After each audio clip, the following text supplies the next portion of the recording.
Hello guys and welcome to another Tokyo Revengers video. And in this video I will be talking about the new spin-off manga series, Letter from Keisuke Baji. And this video will be a chapter review for chapter 11 of Letter from Keisuke Baji. Anyway guys, with these next two chapters volume 1 is coming to an end, and these are the last two chapters of this volume.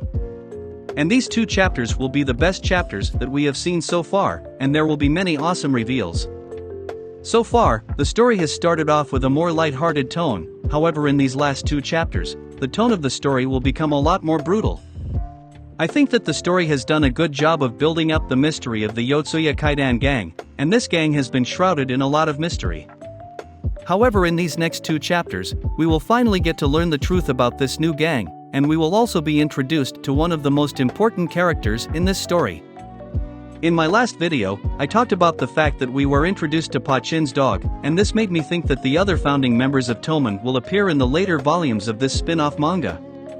And the reason why I think this is because this story is supposed to show us Chifuyu's journey, so because of this I think we will get to see Chifuyu meeting the founding members of Toman for the very first time. So far, none of the founding members have been involved in this story, however I think that it would be very cool if we got to see the moment where Chifuyu meets Mikey and Draken for the very first time, and I hope that my prediction will come true in the later volumes. And we know that Mikey and Draken are both fan-favorite characters, so if they made an appearance in this manga, then it would definitely increase the sales of this manga, and it would also make a lot of people want to read this new manga.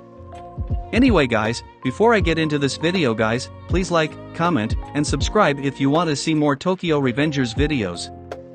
So let's get into the video now.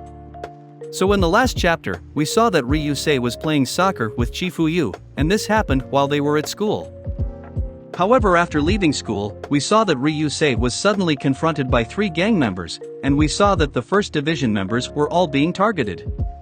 And ever since that moment, Ryusei hasn't been at school for a whole entire week, and Baji also told Chifuyu that Ryusei has been missing for a very long time. And then we saw that Chifuyu went to search for Ryusei, and when he arrived at Ryusei's house, Chifuyu was greeted by Ryusei's mother. However, unfortunately, she did not know where Ryusei was, and Ryusei was nowhere to be found. And chapter 11 begins with Chifuyu leaving Ryusei's house, and Chifuyu is still searching for Ryusei. And then we see that three of Chifuyu's friends suddenly showed up, and these are actually the same exact friends that we saw in episode 22 of the Tokyo Revengers anime. And in episode 22 of the anime, we saw that these three friends would always follow Chifuyu around, and they would always hang out with Chifuyu. Anyway guys, in the next scene we see that Chifuyu started telling his friend that he thinks that Ryusei got kidnapped by the Yotsuya Kaidan gang. And there is this funny moment where Chifuyu called his friends a bunch of mindless followers, and he said this because they have been mindlessly following him around as his subordinates. And I thought that this piece of dialogue was very ironic because I think that this perfectly describes how Chifuyu has been mindlessly following Baji, and this aspect of the story really shows how similar Chifuyu is to these three friends. Anyway guys, in the next page, we see that Chifuyu started going to the hideout of the Yotsuya Kaidan gang, however Chifuyu's friends did not want him to go all by himself, and so because of this, they all decided to accompany Chifuyu to the hideout. And while they were on the way to the hideout, Chifuyu suddenly saw a group of 6 delinquents, and Chifuyu started asking these delinquents if they have seen Ryusei Sato. And this resulted in the delinquents threatening Chifuyu, and they told him that he has 3 seconds to leave before they beat him up. And then we see this moment where Chifuyu was getting ready to fight, and Chifuyu just said that he will have to ask again with his fists. And in the next panel we see that Chifuyu was able to defeat all 6 of these delinquents, and he defeated them all by himself. And this moment really shows us how powerful Chifuyu is as a fighter, and Chifuyu can still defeat his opponents even if he is outnumbered. And during the Valhalla arc, we saw that Baji even acknowledged the fact that Chifuyu is a very strong fighter, and this dialogue from Baji is a really big testament to his capabilities as a fighter. And after questioning these delinquents, Chifuyu learned that they don't know anything about Ryusei, and right when they were leaving, Chifuyu heard one of the delinquents say that the Yotsuya Kaidan gang is not human, and they also said that the victim is probably dead. And then Chifuyu realized that whenever he asked someone about this gang, they all started running away in fear, and this made Chifuyu think that this gang must be very strong. We can already tell that the Yotsuya Kaidan gang has a very fearsome reputation, And this panel is showing us that the civilians are very afraid of this gang. Anyway guys, in the next scene we see that a man with long hair started approaching Chifuyu, and this person told Chifuyu that he knows about the Yotsuya Kaidan gang. However, in the next scene, we see that this person suddenly pulled out a taser, and he had a very menacing look on his face. And then this new character started attacking Chifuyu with the taser, and the powerful voltage from the taser caused Chifuyu to lose consciousness, and we see that he got knocked out. And when he woke up, Chifuyu realized that he has been captured by this new character, and all the members of his group have also been captured, and they are tied up to these chairs.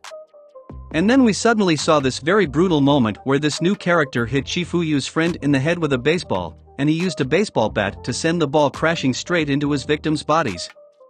And after being hit in the face by 2 more baseballs, we can see that Chifuyu's friend is very beaten up, and his face is extremely swollen. And Chifuyu was extremely worried about his friend, and he yelled at the delinquent to stop hurting him, and then he asked the delinquent what he is doing. And then the person responded by saying that he is playing murder baseball, and while he is saying this he has a very creepy facial expression. And after knocking out Yoshida with the baseball, this delinquent asked his subordinate if he is good at batting, and his subordinate said that he is the best. And we can see that this new character is extremely unhinged, and I say this because he enjoys torturing his victims, and this murder baseball game is a very twisted idea. Anyway guys, in the next page, Chifuyu started pleading for him to stop it, and Chifuyu was saying that if he does not stop then Yoshida will definitely die. And then after hearing Chifuyu, this new character said that if he wants him to stop then he will just have to switch players. And then he just said Ryusei's name. And when he heard him mention Ryusei, this made Chifuyu very surprised, and when he turned around Chifuyu suddenly saw Ryusei sitting in a chair. And when we got a closer look we saw that Ryusei is bleeding all over the place, and his body is very beaten up. And Ryusei has been stripped to his underwear, and he has been beaten to a bloody pulp. And Ryusei has a very dead look on his face, and his eyes look like they are empty. And when Chifuyu noticed Ryusei he started calling out to him, and Chifuyu got extremely mad at this new character. And Chifuyu was very angry that this new character was hurting Ryusei, and Chifuyu called him a bastard. And one of the reasons why I really liked this moment is because I enjoyed seeing that Chifuyu got angry on Ryusei's behalf, and I really like seeing the development of their friendship. Anyway guys, we then see that this new character asked Chifuyu if he was talking to him. And at the end of this chapter, we got to see this panel of this new character being officially introduced, and we learned that he is the vice president of the Yotsuya Kaidan gang. And this new character says that his name is Hishi Kojiro, and he tells Chifuyu that he is the vice president of the Yotsuya Kaidan gang. And I really like this character introduction, and I think that the author did a great job of introducing the vice president of this new gang. And I just really enjoyed the illustration on the last page of this chapter, and I thought that the artist did a great job of depicting the menacing disposition of this new character. With this chapter, the story has taken a lot more of a darker tone, and we can tell that the story is about to get very brutal. We can tell that Hishi Kojiro is someone who enjoys torturing his opponents, and I think that he will be a very good antagonist for this new spin-off manga. This manga really needed a good antagonist in order to make the story more interesting, so I think that Hishi Kojiro will do a great job of filling this role for the story. In the next chapter we will get to learn a lot more about the connection that this character has with Ryusei, and we will also learn the reason why this new gang has been targeting the first division of Toman. This first volume has served to build up the mystery of this new gang, and the next chapter will give us many important reveals. And the next chapter will be the final chapter of this volume, and I will talk about that chapter in my next video. Anyway guys, if you guys enjoyed this video, and want to see more like it then like, comment, and subscribe. And thank you for watching.